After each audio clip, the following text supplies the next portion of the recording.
That Soviet nuclear accident in the Ukraine created fallout today in Chicago. We do know that a zone of deadly radiation is being released from the damaged plant, and the accident is far from over. Nuclear power plant accident inside the Soviet Union. Increase in radiation levels around the plant up to 3 times natural radiation levels. They assume they got a leak.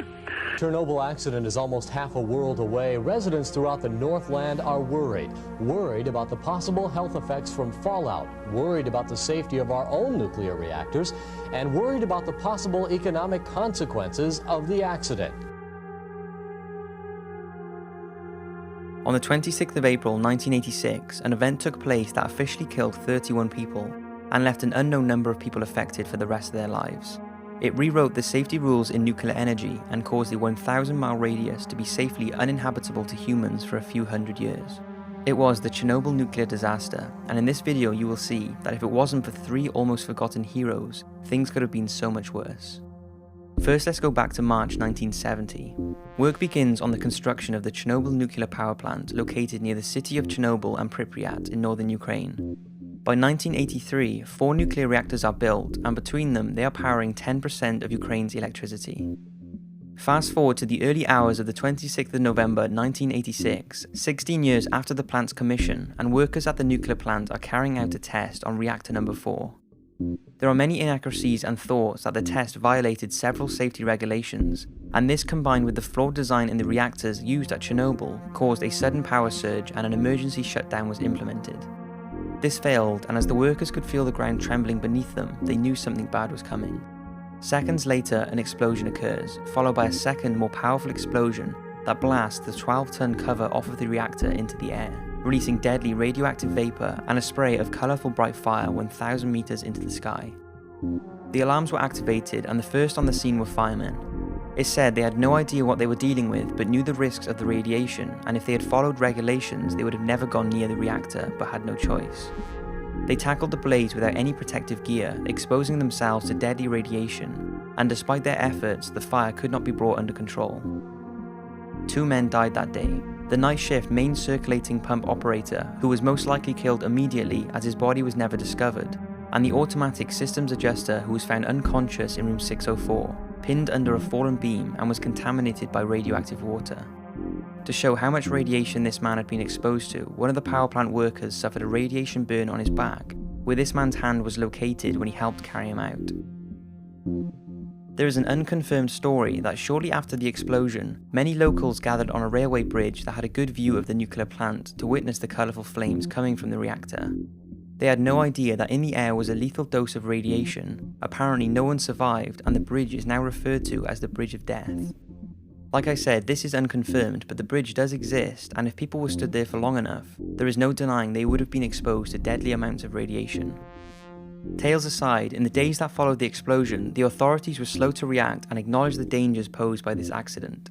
They were in fact in denial that any radiation was leaking out, and told higher class officials who were ringing and wondering what had happened that everything was under control and that the radiation levels were maxing out on their meters, but the max out limit that these meters were capable of showing was nothing worth evacuating the area for. Of course, in reality, the level of radiation in the area was above and beyond anything their meters could read, and radiation levels were astronomically high.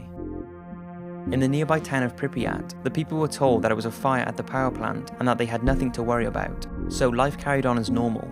Children went to school and residents went to work, completely oblivious to the invisible lethal radiation they were being exposed to.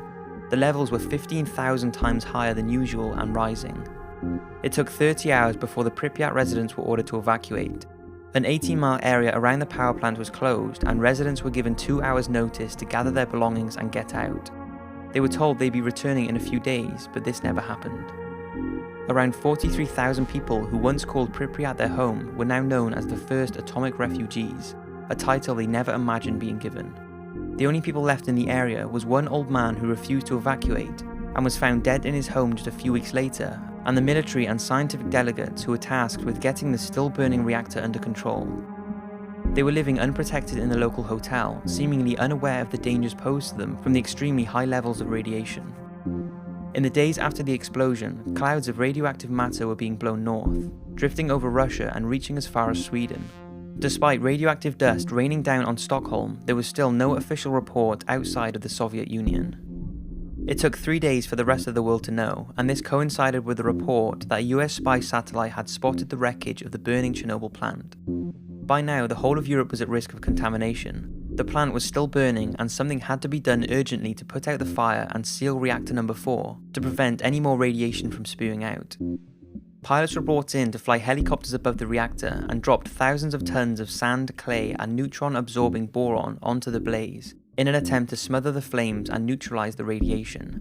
Many soldiers would pour the sand in from sacks whilst hovering directly above the reactor. A week later, although the flames were brought somewhat under control, the heat had not, and it was causing the base of the reactor to crack. The workers knew that below the reactor was a water reservoir and also a basement that would have been filled with water from the firefighters' water hoses. If the radioactive magma made contact with the pool of water underneath, this would have caused a massive steam explosion, throwing out more radioactive material from the reactor into the air.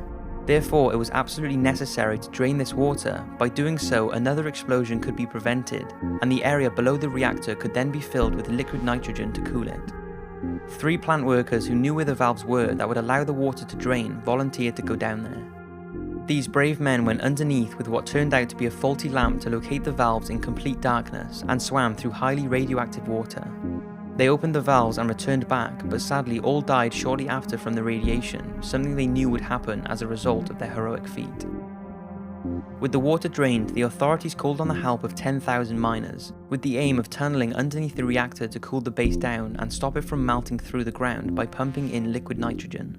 There is some doubt as to whether this operation was completed, because I have found conflicting reports, but eventually it seems the liquid nitrogen was stopped and the area beneath the reactor was filled with concrete. Whatever happened, those 3 men prevented another explosion, and if they hadn't have, you probably wouldn't be listening to me right now, as the explosion would have been so catastrophic it would have put the whole of Europe at risk. With the area somewhat under control and the threat of another explosion eliminated, workers set about sealing up the reactor in order to minimize the spread of radiation. A massive structure was designed, and it became known as Project Sarcophagus. It covered the exploded reactor and was completed by December 1986, 8 months after the disaster. There is thought to be around 800,000 people who risked their lives in 1986 in an attempt to contain and clean up the Chernobyl disaster site. Many of these heroic people received medals for their work, and 28 died as a result of acute radiation sickness in the weeks after initial exposure. With this, the long-term effects of the millions of other people exposed is unclear, and there is no definitive figure on how many people now suffer long-term health problems, have died prematurely, or how many people have given birth to defected children. But it's thought thousands of extra cancer deaths have been directly caused by the accident, although officials are still reluctant to associate these deaths to the Chernobyl disaster. The effects of the disaster are still very real to this day. The exclusion zone covers an area of 1,000 miles around the power plant, and although many live in this area at their own risk, mainly workers, Pripyat and many other areas close to the reactor are ghost towns. Nobody ever returned to live there, and the haunted images show how lives must have been shattered that day. One astonishing thing about the area surrounding the Chernobyl plant, though, is the abundant wildlife.